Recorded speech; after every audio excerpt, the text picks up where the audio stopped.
Today on Living History, we're talking to Michael Hickman. Go into the conference room. You walk into the room and you go, this room is a little bit smaller than I had anticipated, having seen the architecture. And there's a big mirror on one side of the room. The Chinese company sat with their backs to the mirror. And so we, the foreign party, sat with our faces to the mirror. Probably we're going to be listened to in some fashion or the other. So much of business was political and everything was about the sovereign nation. Today, we're speaking with Michael Hickman. He's a former Wall Street banker who first set foot in the PRC in 1982. Michael made some of the first bond deals and equity offerings happen, and he helped Chinese companies enter the world financial markets.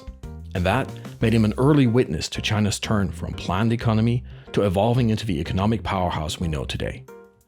Michael's journey took him to steel plants in Baotou, onto 36-hour hard sleeper train rides to negotiate power plant deals, and into mysterious conference rooms with double-sided mirrors. And about these and his many other memories, we're hoping to speak today. Michael Hickman, welcome. Thank you. It's great to be here. And it's hard to explain what has happened in the course of 40 plus years in two or three sentences. But if there was any one thing I would say, it's the pace of change, the pace of development here is remarkable and I think unprecedented. Sometimes it goes this way, sometimes it goes that way, but it's always moving. Did you know in 1982 that you wanted to move to China and live here for good? Or when was that moment when you decided, I'm going to stay here? Well, actually, it was quite early. I'd studied Chinese language and literature as an undergraduate. So after the law degree and starting to work on Wall Street, when I came to China, one of the first cities I came to was Shanghai. And something about Shanghai captured my imagination. It just felt like a place I wanted to be. That turned out to be true. The last 23 years have proven that thesis. But there's something here, the dynamism, the mix of cultures, and frankly, the sort of in the soul of Shanghai is true inclusion and respect for diversity. You know, it's a place where I believe children at the dinner table learn things like people are different. If they have something valuable for us, welcome them. We have rules to accommodate all different peoples. We all abide by the rules, and we get along, and we better each other by that kind of culture. It sounds a bit corny, but I think it's part really in the DNA of Shanghai. And people say that the Shanghai reminds them of New York City. I think for some of the same reasons. New York is a city of immigrants, and Shanghai has, for a very long time, been a city of immigrants if you count people coming from other parts of China to relocate here. And they come with different customs, they come with different cuisines, they come with different languages, they come with different dialects, and somehow they're able to get along together. So very early on, I wanted to create an opportunity to live and work in Shanghai. It took me a while to do that, but I eventually did. And now it's been more than 44 years. You know, people often ask me where home is. Years ago, it was kind of an interesting question, and I would think about that. And my stock answer, say, 20 years ago was, home is where I am. Have bag will travel, sort of the roving professional. Now, it's quite clear to me, home for me is Shanghai. This is where I feel at home. Whether it's home in the permanent sense is dependent on the regulations governing permanent residence for foreigners in Shanghai, which is a bit of a tedious problem. But leaving that aside, this is where I would call home. It is the place I have lived the longest in my entire life. I left my hometown behind in the rearview mirror at the age of 16. I've sort of been I would say, upgrading sense from 4,000 people to, a town that had like, I think 50,000 people, and then to a couple million, and then to 5 million, 10 million, et cetera and so on. And now here we are, 25, 27 million, depending on how you count. So at least in that sense, it's been moving up the scale. But it's part of that comfort factor of just feeling it's okay to be here. That it's a place that is dynamic. It's a place that's developing rapidly. It's a place where you have that interesting mix developing as well. And years ago, people would say the art circles in Beijing were far surpassed Shanghai. Shanghai is about money, and Beijing is about creativity and politics. And yeah, I've lived in Beijing as well, and politics, yes, creativity in spurts. But what I've seen the last 5-6 years here in Shanghai is some remarkable exhibitions that I had really not imagined would be here. And that seems to be catching on as well in a nice robust way. So all in, yeah, I consider Shanghai to be my home, frankly. I'm sure you've seen a lot of changes in that time. What about food, for example? You didn't go out to eat. Let's just start there. And I did want to go out to eat to experience what that was like in Shanghai, somewhat, I guess, naively at the time. So a friend that I had known from New York, working for the Bank of China at the time, he graciously agreed to take me to a restaurant on Nanjing Road West, okay? Nanjing Road West is a deal here now with a pedestrian walkway. At the time, it was still a deal. It was where the country came to shop. But it was basically 2 lanes. The articulated buses, huge long things with an accordion in the middle. You don't see them anymore. And traffic on the road and pedestrian traffic, the pedestrian traffic was so packed together at quitting time at work that you had to be really strong. Otherwise, you're just carried along with the rest of the people. So I think it was number 1 or number 2 People's Restaurant was located on Nanjing Road West. And so he took me there. He worked sort of right around the corner, the Bank of China, down there. And we showed up. State-owned enterprise, of course, everything pretty much was. And people everywhere. Big tables, those big round tables that seat 20 people. It wasn't parties of 20. It was like one person. And to get a seat, you were directed to a table to stand behind a chair of someone eating. And it wasn't just a chair when we arrived. We were standing behind, I think it was 2 or 3 people standing behind a chair in which someone was sitting to have food. And so that's how you got to your place at the restaurant. So you're in this line of people behind chairs waiting for people to finish their eating. So we get there, given this menu unceremoniously, plump, and it's a big thick thing, like whoa, yay thick. And I thought, wow, they got some stuff, Hey, that's cool. So I started looking through that and I said, oh, this, mayo, this, mayo, this, mayo. I said, okay, we're done here. What do you have? So the menu was sort of aspirational. Perhaps it was an expression of what we could make had we had the ingredients. But they didn't have a lot of ingredients. So it was like a couple of dishes and some rice. All right, we'll have one of each and 2 bowls of rice. Good, great. And then the person in charge, I hesitate to say waitress or waitron or server because it was state-owned and didn't have those concepts or roles, said, you need to give me a grain coupon. Because back in the day, there was a lot of rationing in the sense that people would be given coupons for how much rice they could have for time or for the family. There were grain coupons, there were cooking oil coupons, there were fabric coupons, there were coupons for a whole lot of different stuff. And of course, I as a foreigner didn't have any. I had no access to coupons. So my friend graciously used one of his grain coupons for my bowl of rice. So, from that grain coupon event, roll the clock forward to today, you've got Michelin star dining here in this town. And the younger generation has no notion. Maybe they've heard from their parents or, touch wood, their grandparents about coupons, but they've never had that experience. And these are those little tiny pieces of tissue paper that would just melt in your hands, but were absolutely essential. So that's a huge sea change. Beijing, very similar, but even more limited food, frankly. I remember in the wintertime, you had cabbage. And when you're done with cabbage, they'll have some more cabbage.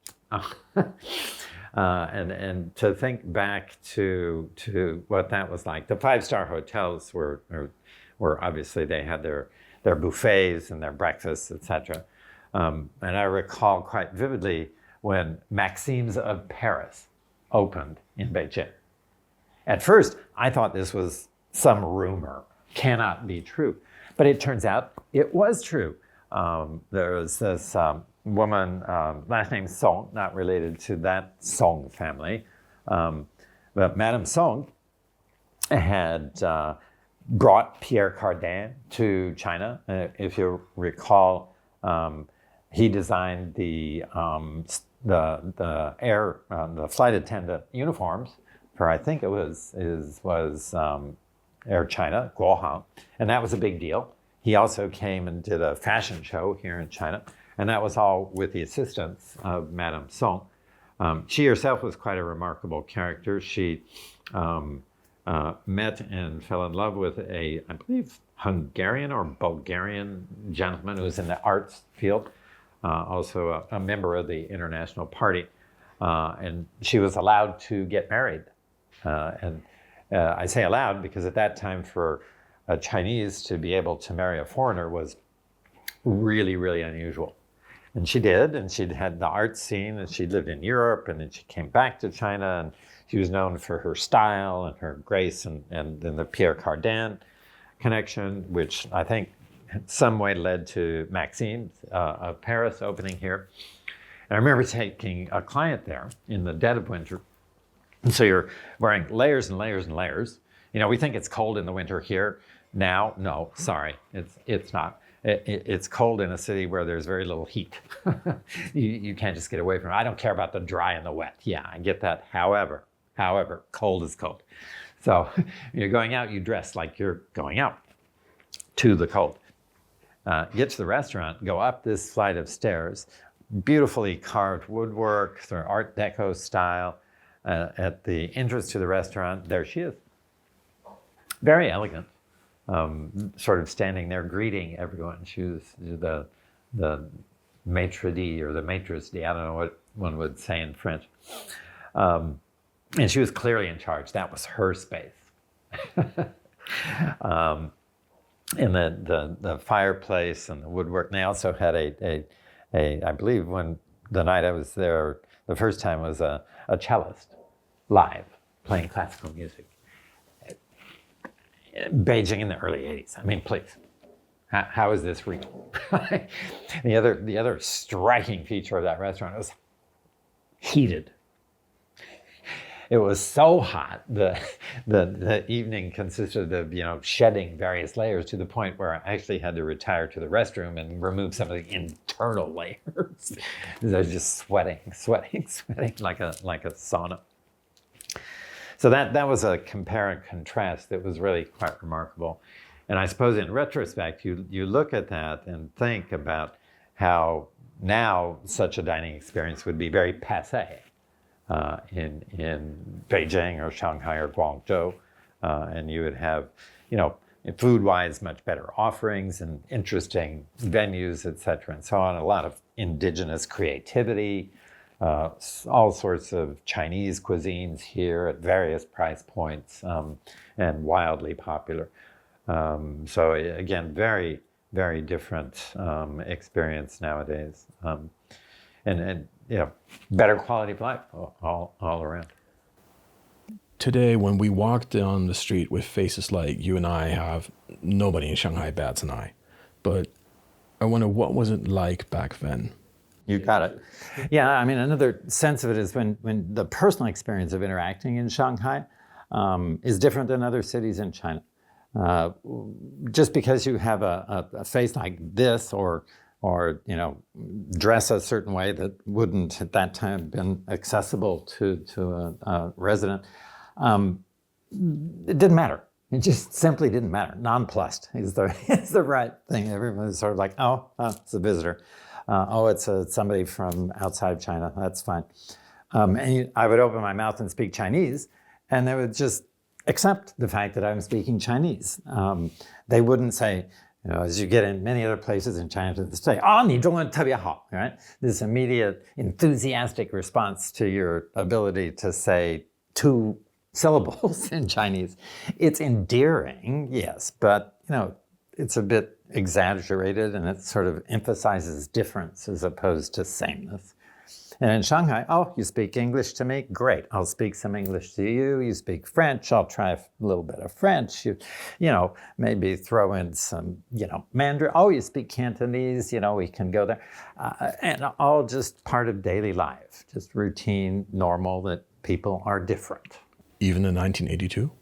You could feel that even the very earliest times that I spent in Shanghai.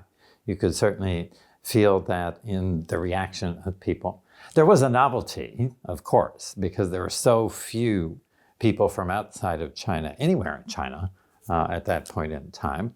But, here in Shanghai, much more sort of nonplussed, again, I come back to that, about foreigners hanging out than they were in Beijing, very much.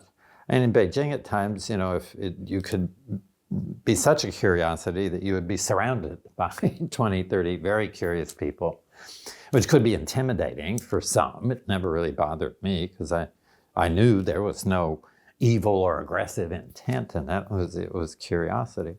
That didn't happen here. It just simply didn't happen. People were just people. Talk to me about getting started, building a business in China. You were working with people who probably had never worked with someone like you before. You were a real unicorn as a Westerner who could speak Chinese, who came from Wall Street. Paint a picture for me. Well, I can tell you there were some differences that made a difference, frankly, particularly in the business context. I mean, day-to-day interaction, there was that acceptance of difference. But in the business and the financial world in particular, there was no common language. And so you were just as different as you could be, frankly. And sometimes literally it was just conversations like 2 ships passing in the night.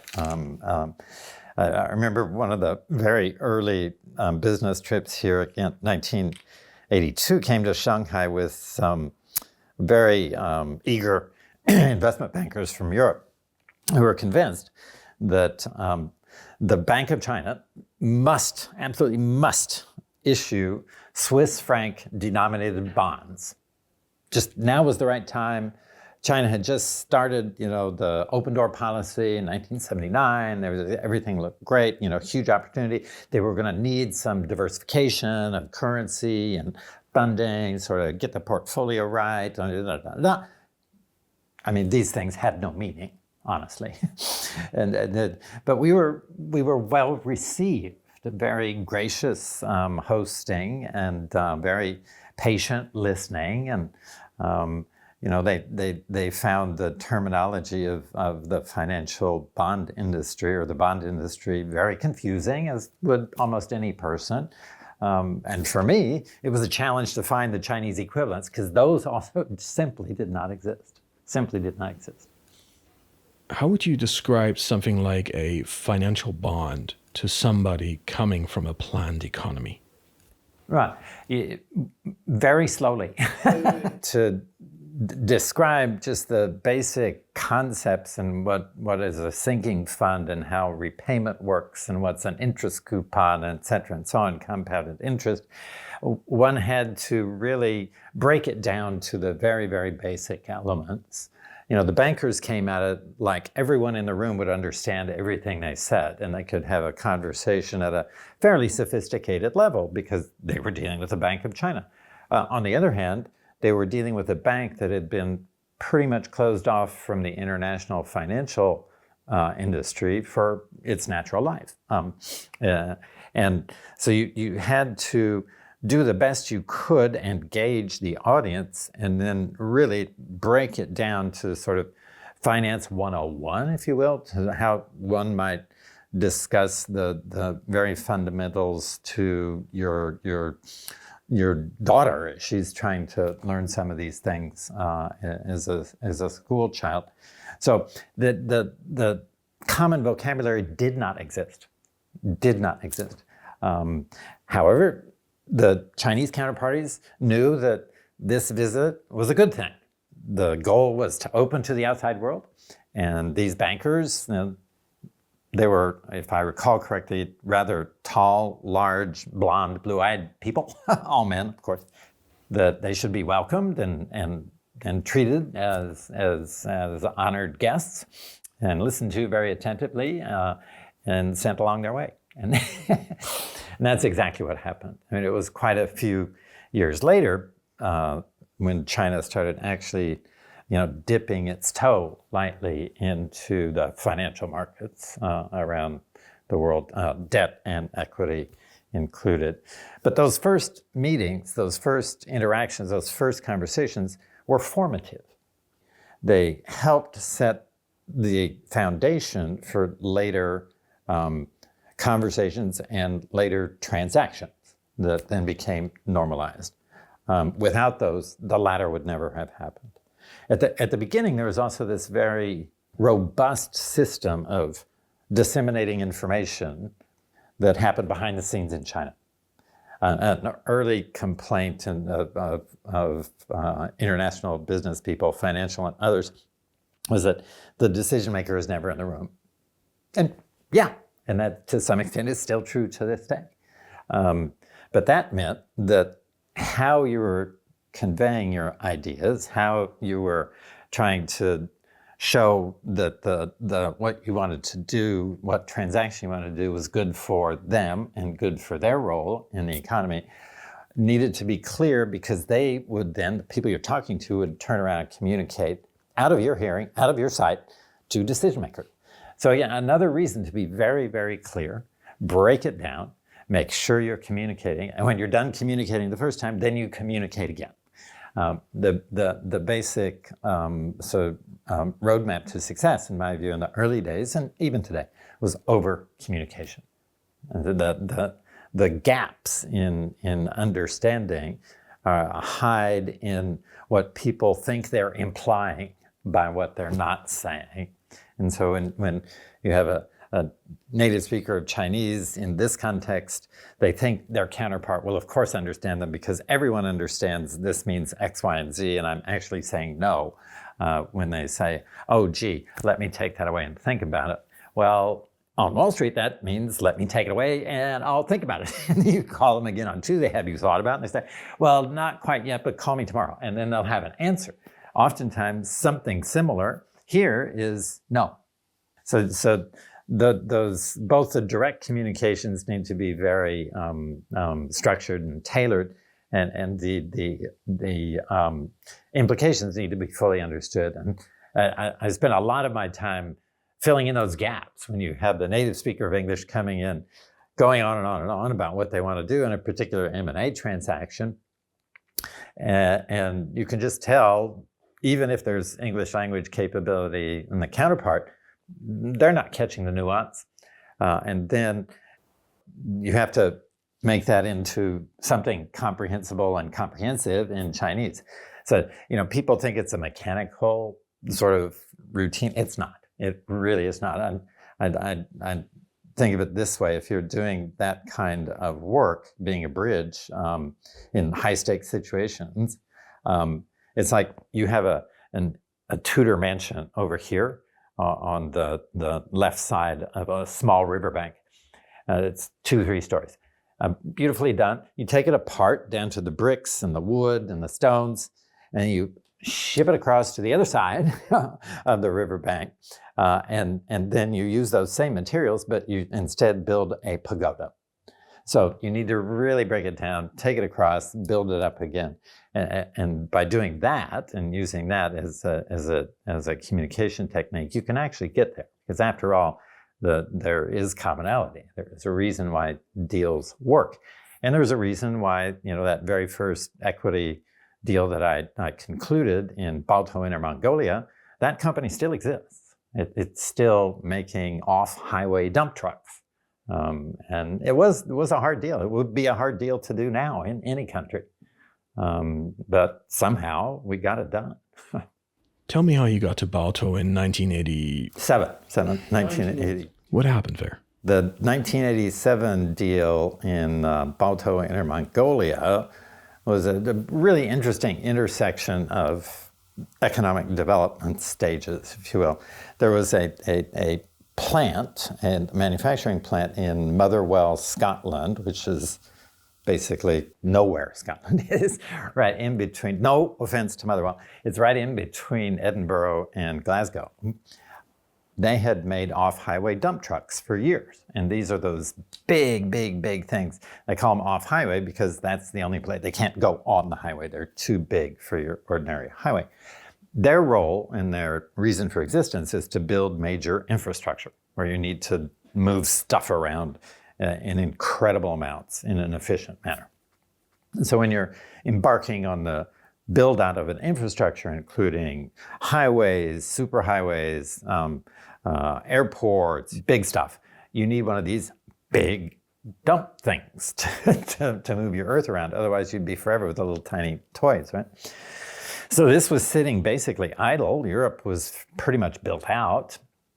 And so they had this clever idea, instead of just shuttering the place and leaving, that they would take it apart, bring it over here, and put it together.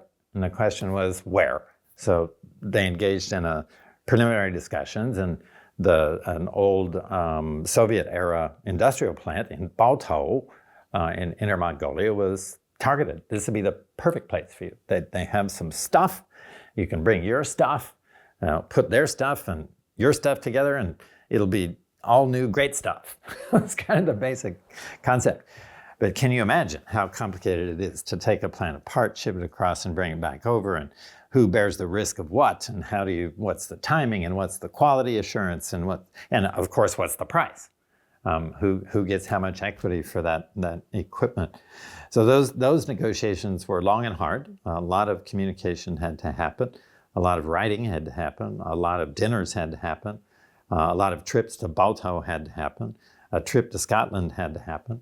A lot of dramatics, a lot of behind the scenes. We don't see the decision makers' frustrations and actually ultimately benefits.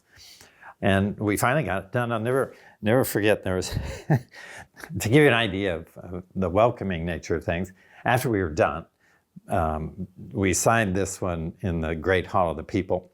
We had a minister who was actually witnessing the documentation for the Chinese side.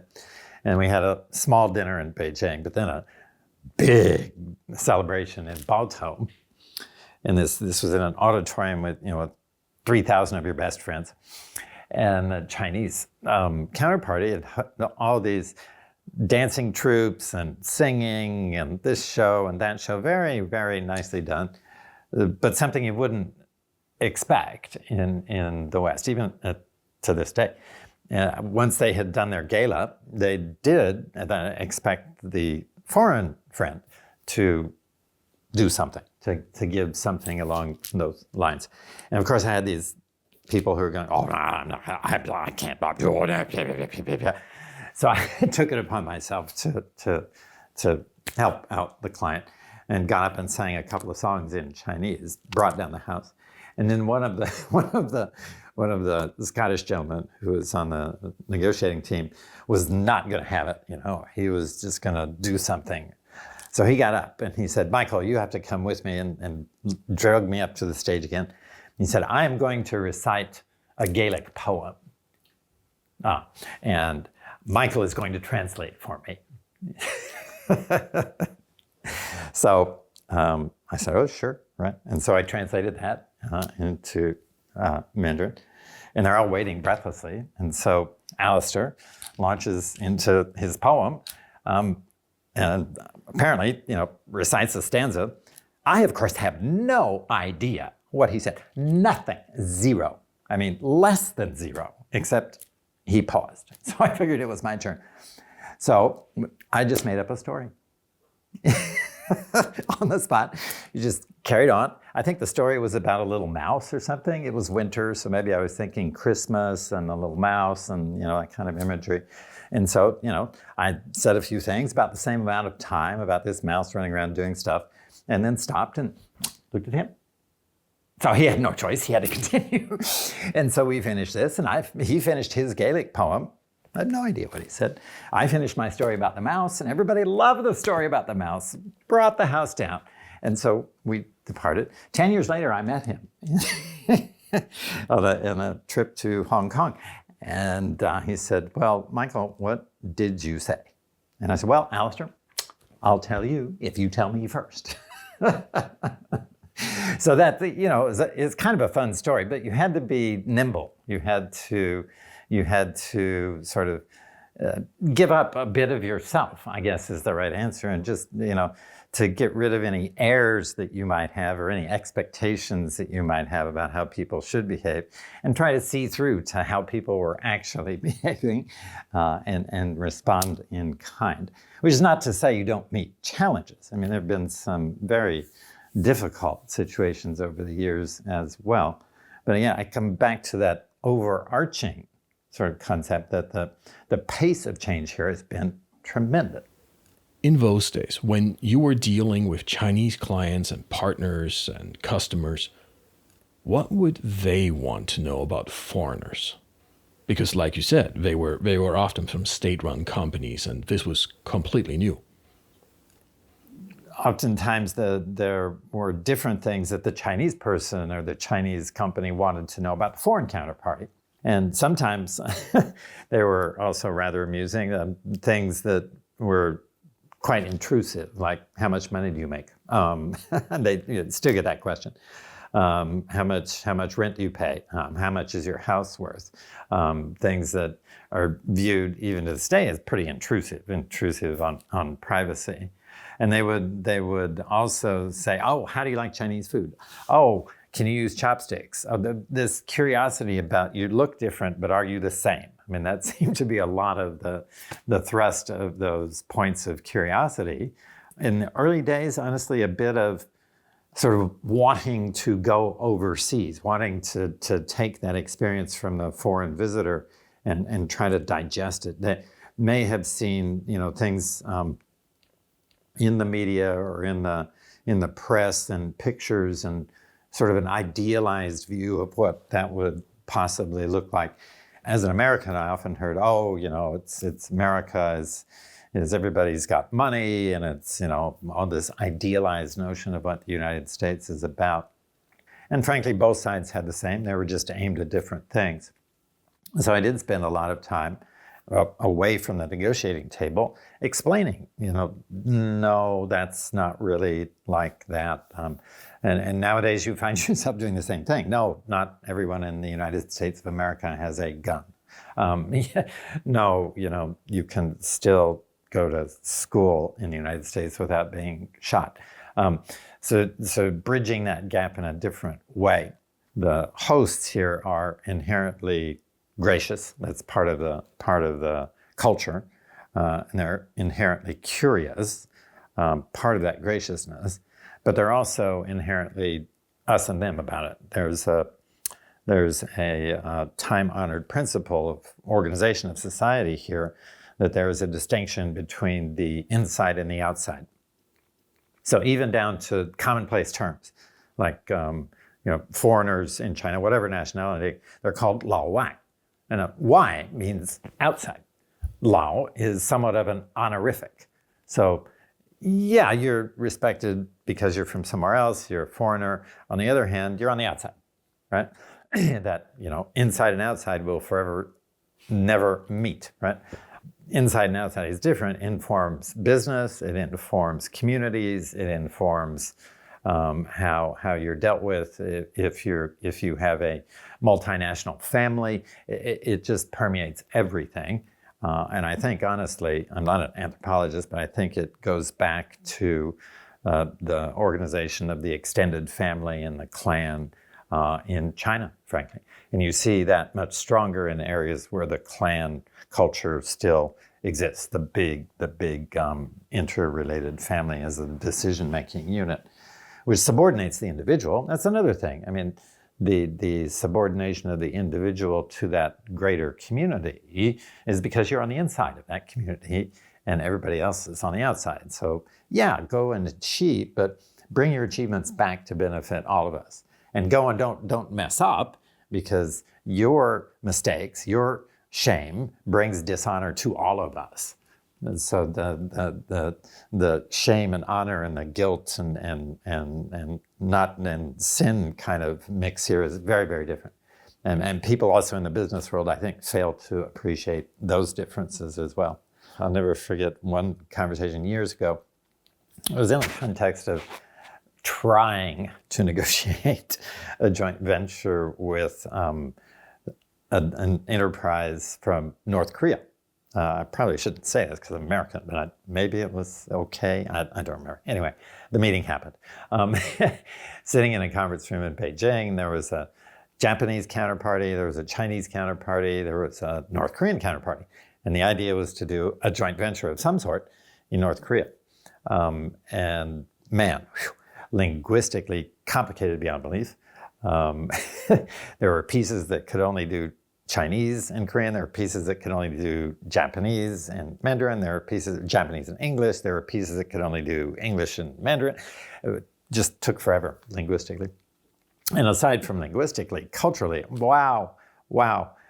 Suddenly, after an afternoon of this meeting, I felt like I had stepped into a time warp machine and gone back in history, 50 years. We had asked about the new equity joint venture law in North Korea, and they said, we asked, could we have a copy? And they said, well, we'll have to take that back and come back to you. So the copy of the law that would form the basis of this legal relationship couldn't be freely handed out without consultation back home. China was never that way, but it did remind me of early days when certain laws, regulations, and limits were in internal documents, and documents that would literally be stamped at the top with a red stamp that said internal use only. And often some of the more important points of a joint venture would be in this internal document. So, there was a lot of effort to try to understand what those meant, try to talk to people who had access, who could explain to you what they meant. And once in a while, you get a disingenuous Chinese counterparty who would misrepresent what those said and try to gain an advantage, thinking that that was somehow a good way to negotiate, thinking that if they got that extra advantage, that they would then bring honor on themselves and therefore on their wider community as well within the enterprise and ultimately within the clan. That doesn't work these days. The change on that has also been quite tremendous. The acceptance of transparency and clear articulation of rules and using rules to reach a common ground, yes. And a clear understanding of where you go into the political veering away from business. In the old days, business was political and politics was business. The opening of the economy, as they call it, the open door policy that was announced, I think 78, 79, sounded really great. That's why the bankers were here. Wow, China, it's big. They need money and we can help them and yes, and very enthusiastic. So they heard open door and they thought the door was open. I grew up in the countryside in southern Illinois, and in the summertime, our door was open. It was really quite lovely. We had birds, we had, chirping and flowers blooming, sort of idyllic setting, and screen doors and the kids running in and out all afternoon. sun shining, all those Norman Rockwell, I guess, types of scenes. But in China, the open door policy was not that back door in my backyard. The open door policy was, it's open this much. and that was misunderstood. And I think they're still in the process of opening that door. There are still areas that are off limits. In many economies there are, but that door has come from cracked open to, wow, huge. And some of the huge steps along the way, frankly, have to do, in my mind, with the integration of the Chinese economy and the Chinese financial system with the international capital markets. And I was very fortunate enough to be there when that first started happening. So we first started with joint ventures, asset deals, equity deals, and then things did move on, and there were viable bond deals. A lot of Yankee dollars were raised to build major toll roads and toll bridges and power plants and et cetera and so on from international financial institutions, qualified institutional buyers. And there are also that foray of Chinese companies, major state-owned enterprises, reorganizing themselves into companies with shares and then listing their equity in Hong Kong and simultaneously in New York or London. Those were the first areas. And that was a change that cannot be undone. I don't want to say it was transformative because the concepts, again, were a common language, but it did allow an even greater inflow of capital into China. And that's been key to control it so it doesn't become totally chaos, but allow it for the betterment of as much of the society as you can. So I feel extremely privileged to have been there and sort of participated in that. I can't calculate how many tens of billions I've been tangentially involved in. At the end of the day, mere lawyer, so just riding on the coattails of the really important people. But that also gave me, a sidecar seat to all the action in those situations. And that's great fun. Love it. I wouldn't change it for anything. It really does sound like negotiations and business culture were really not the same back then compared to what they are today. Or am I misunderstanding that? And in the very early days, things were so different. The way negotiations were conducted and the way that decisions were made, very different than what you would expect today and what you experience today. So much of business was political, and everything was about the sovereign nation as opposed to actually a transaction. So inevitably, in the planned economy, the ultimate decision makers are the people in the government. And they were good. I mean, notwithstanding being closed off from many parts of the international economy, there were still parts of the Chinese economy before the open door policy that had to interact with, grain shipments, shipping, Costco, large corporations by any measure that happened to be completely state-owned. So there was a handful of people that knew the rules of the road, if you will, certainly in trade, if not in the niceties of financial markets. And they were important when the door opened because the people that were tasked with talking with you directly didn't know those rules. They had never been exposed. And they felt, rightly or wrongly, that their careers were on the line, that everything was on the line. They felt a deep personal responsibility and fear for getting it wrong. So I remember one time we were getting toward the end of a protracted negotiation. We had 10 points outstanding, and frankly, they were all quite reasonable. It was the lack of experience and exposure that the negotiating team on the other side didn't feel comfortable enough to say yes. And it was around what I would refer to as crazy lawyer points. Sometimes lawyers get all carried away about things like governing law and where you hold the arbitration, kinds of stuff. That at the end of the day, you have to wonder, is it worth all of the money spent on having lawyers negotiate back and forth. But it wasn't just the lawyers playing here. We had other people who were afraid to make a decision. And we had real constraints on the other side. They couldn't really go way too off standard here because that would not be acceptable to their boards. So there was a real problem going on here. And toward the end, I remember suddenly, boom, okay, today we're not going to be negotiating over here at the lawyer's office, which is basically a cinder block building that had been built last week, the lawyer's office. We're going to such and such a place with really good conference rooms, and they have heat. So off we go. And of course, in the back of my mind, I'm going, okay, we're going to encounter the real decision makers, and we're not going to see them. And sure enough, go into the conference room, walk down this hallway, several conference rooms.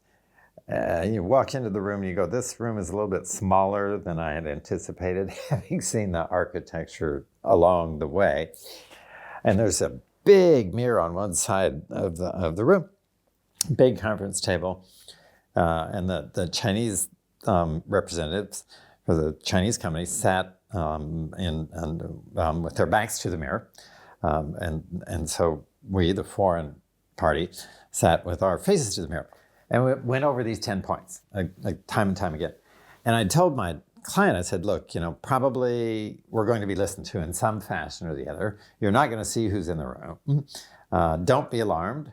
This is your opportunity. You make your points. You make your points as business people, remain calm and reasonable and explain why it's important, and we'll be fine. Right? And so, we go through these points one by one, and the client was behaving. They were doing it. I was interpreting. It was all very formal. And then the lead on the Chinese counterparty said, okay, let's take a break. And I, kind of wanting to play a little mess with our heads. I said, oh, that's great. Why don't you stay in the room? We'll go out and grab a cup of coffee. And then they said, oh, no. You stay here. Okay, you want tea? You want coffee? We'll have it delivered. Just stay here. And they left, right out of that room, like, faster than lightning. And the reason is that big mirror was two-way. The people who were ultimately going to make the decision on these 10 points, having reviewed the entire transaction already, were sitting there and wanted to make an assessment of our sincerity and the assessment of, our reasonableness, frankly, by having that removed but yet closer personal interaction. And so I had the sense before we went into that room that this was going to happen and that we would come out with all of the points agreed. And sure enough, we did. It worked out quite well. And, that gave me some comfort, actually, and sort of was a motivator to keep going because they were there. You may not, if you're doing this in Los Angeles or Oslo or Madrid or, Bogota and almost anywhere, those people would be right in front of you. You would have that. But here, no, that was still a bit unheard of. Can't do it. So we prevailed, got the deal done. Everybody was really happy and, off to the races. And I think the foreign businessmen had an interesting set of lessons. Because it was that old-fashioned sort of setup with that, and also with little lights under the edge of the conference room table on their side, a little red light.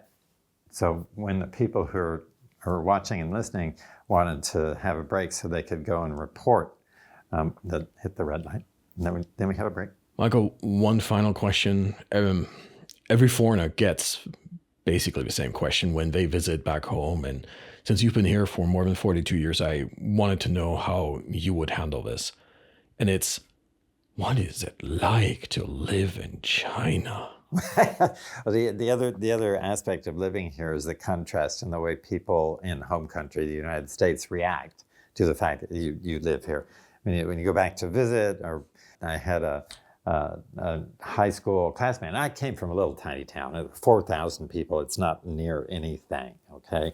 So China was the furthest thing from people's minds in that town. So my high school classmate was going through a rougher time in his adult life. And so I said, hey, Richard, just get a plane ticket, come over. We're going to go to see Turandot, the Zhang Yimou production of the opera in the Workers' Palace, just adjacent to the Forbidden City. It was billed as being performed outdoors in the Forbidden City. And yeah, a bit of marketing sort of extra there, but I'm not one to quibble. It was a tremendous performance, and I knew it was happening. It had been announced all around the world. And so I bought tickets. I had opening night tickets because I thought, well, this is never going to happen again, and I want to be there. I had no idea who I would go with, nothing, no planning whatsoever. But I had this ticket, and I said, okay, Richard, you're coming, we're going, and that's that. Just don't even talk to me. Just get on the plane. Later, he confessed that he was actually quite nervous about coming to communist China,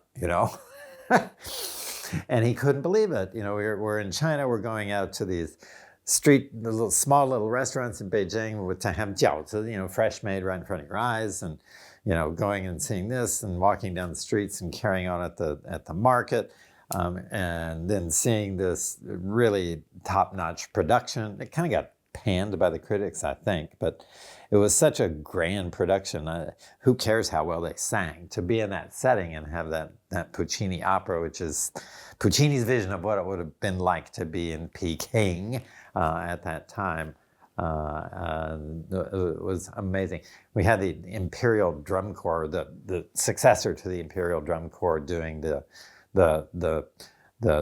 instead of having a little bell to come and fetch you, they would start doing their drum thing to start it and to end the intermission, etc. It was great. It was really quite grand. And contrast that with little vignettes that I had found in Beijing that took him to see. So he was totally amazed. And that really made me appreciate how different the perceptions of China were outside of China than the reality of living here.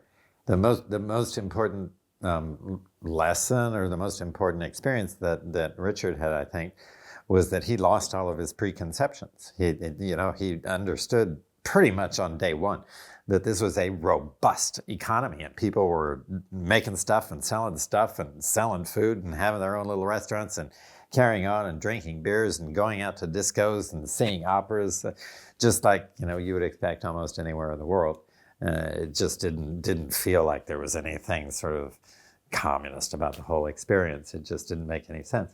So he quickly shed his preconceived notions, and I'm sure he took that back to our hometown as well, and had told countless people over the decades of that experience. Personal interaction, that personal experience, it's so key to really understanding what's going on, because when things get to a point where you're having, again, trouble communicating, the communications without words can be as important as the communications with them. The presumption will be you're trying to trick me, you're trying to gain an improper advantage, you're not telling me the whole story, you're not being transparent, you have this interest, you're trying to grab this resource, you're trying to shut me out of this industry, et cetera, and so on. The only way to get that sorted out, I think, is to really sort of figuratively sit around the kitchen table and treat the counterparty like they're your cousin and say, look, where's the problem? Let's just sit down, hash it out, figure it out. I know you, you know me, straight shooter, this is it.